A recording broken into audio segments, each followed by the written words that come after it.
അരുണാചലിൽ hotel മുറിയിൽ ദമ്പതികളെയും യുവതിയെയും മരിച്ച നിലയിൽ കണ്ടെത്തിയ സംഭവത്തിൽ ദുരൂഹത തുടരുന്നു.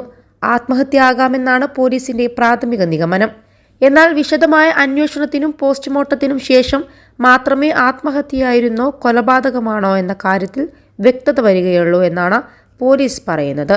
വട്ടിയൂർക്കാവ് സ്വദേശി ആര്യ ബി നായർ, ആയുർവേദ ഡോക്ടർമാരായ കോട്ടയം മീനടം സ്വദേശി നവീൻ തോമസ്, ഭാര്യ വട്ടിയൂർക്കാവ് കാവിൽ ദേവി എന്നിവരെയാണ് ഹോട്ടലിൽ മരിച്ച നിലയിൽ കണ്ടെത്തിയത്.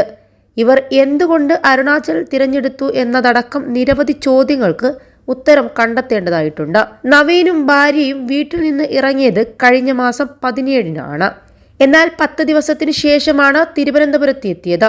ഈ 10 ദിവസം ഇവർ എവിടെയായിരുന്നു എന്നതടക്കം അന്വേഷിക്കുന്നുണ്ടെന്ന് പോലീസ് പറയുന്നു. മരിച്ച നവീനും ഭാര്യ ദേവിയും സുഹൃത്ത് ആര്യയും അവസാന ദിവസങ്ങളിൽ ഇന്റർനെറ്റിൽ തെരഞ്ഞത് മരണാനന്തര ജീവിതത്തെപ്പറ്റിയാണ് എന്നാണ് പറയുന്നത്. ഇവരുടെ ഫോൺ രേഖകൾ പരിശോധിച്ചപ്പോഴാണ് പോലീസിന് ഈ വിവരം ലഭിക്കുന്നത്. മരണാനന്തരം എന്ത് സംഭവിക്കും, അത് സംബന്ധിച്ചുള്ള ആധ്യാത്മിക കാര്യങ്ങൾ, ശരീരത്തിന് സംഭവിക്കുന്ന മാറ്റങ്ങൾ തുടങ്ങിയവയെല്ലാം തിരച്ചിലിൽ വന്നിട്ടുണ്ട്. ദേവി പുനർജന്മത്തിൽ വിശ്വസിക്കുന്നുണ്ടെന്ന് സുഹൃത്തുക്കളോട് പറഞ്ഞതായാണ് റിപ്പോർട്ടുകൾ പറയുന്നത്. ശരീരത്തിൽ നിന്ന് രക്തം വാർന്നുള്ള മരണവും അന്ധവിശ്വാസത്തിന്റെ ഭാഗമാണെന്നാണ് സംശയിക്കുന്നത്. മരിച്ച ആര്യക്കും നാട്ടിൽ വലിയ സൗഹൃദം ഉണ്ടായിരുന്നില്ല. ദേവിക്കും നവീനും കുറെ നാളായി മറ്റുള്ളവരുമായി ബന്ധമില്ലായിരുന്നു. ഇവർ 3 പേരും തമ്മിലായിരുന്നു ആശയവിനിമയം. +2 ഡിഗ്രി കഴിഞ്ഞവർക്ക് വേൾഡ്സ് ഫസ്റ്റ് AR/VR ക്ലാസ് റൂമിലൂടെ സ്മാർട്ട് ഫോൺ എഞ്ചിനീയർ ആവാം. കൂടുതൽ അറിയാൻ വിളിക്കൂ ബ്രിഡ്കോ ആൻഡ് ബ്രിഡ്കോ. ദുർമന്ത്രവാദം പ്രോത്സാഹിപ്പിക്കുന്ന ചില വെബ്സൈറ്റുകളിൽ നിന്നുള്ള വിവരങ്ങളുടെ അടിസ്ഥാനത്തിലാണ് കഴിഞ്ഞ കുറേ മാസങ്ങളായി ഇവർ ജീവിച്ചിരുന്നു എന്ന വിവരം ബന്ധുക്കളിൽ നിന്ന് പോലീസിന് ലഭിച്ചതായി റിപ്പോർട്ടുണ്ട്. ജീവിത വിരക്തി, സമൂഹത്തോട് പ്രതിബദ്ധതയില്ലായ്മ തുടങ്ങിയ രീതികളാണ് ഇവർ പിന്തുടർന്നിരുന്നത്.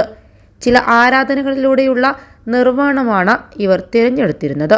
ആയുർവേദ ഡോക്ടർമാരായിരുന്ന നവീനും ദേവിയും ജോലി ഉപേക്ഷിച്ചതും ഇത്തരം ആശയങ്ങളുടെ പിന്നാലെ പോയതിനാലാണ് എന്നാണ് ഉയരുന്ന സംശയം. 1.5 വർഷമായി നവീൻ ആരോടും സംസാരിക്കാതെ മുറി അടച്ചിരിക്കാറുണ്ടായിരുന്നുവെന്നും ബന്ധുക്കൾ പറഞ്ഞതായാണ് വിവരം. ദേവിയുടെയും ആര്യയുടെയും ബന്ധുക്കളാണ് ഇത് സംബന്ധിച്ച സൂചന നൽകിയതെന്നാണ് റിപ്പോർട്ടുകൾ. സ്വകാര്യ സ്കൂളിൽ ഒരുമിച്ച് പഠിച്ചിരുന്നപ്പോഴാണ് ദേവിയും ആര്യയും അടുത്ത സുഹൃത്തുക്കളായത്. ദേവി ജർമ്മനും ആര്യ ഫ്രഞ്ചുമാണ് പഠിപ്പിച്ചിരുന്നത്. വിദേശ ഭാഷകൾ പഠിപ്പിച്ചിരുന്ന ഇവർ തമ്മിലായിരുന്നു അടുത്ത സൗഹൃദമുണ്ടായിരുന്നത്. ശുഭാപ്തി വിശ്വാസത്തോടെ ഇടപെട്ടിരുന്ന ഇരുവരും നല്ല അധ്യാപകരായാണ് സ്കൂളിൽ അറിയപ്പെട്ടിരുന്നത്. ആര്യയുടെ വിവാഹം നിശ്ചയിച്ചതിന് പിന്നാലെയുള്ള കൂട്ടമരണത്തിൽ ഇവർക്ക് തമ്മിൽ പിരിയാനാവാത്ത വിഷമമാണോ എന്നും പരിശോധിക്കുന്നുണ്ട്.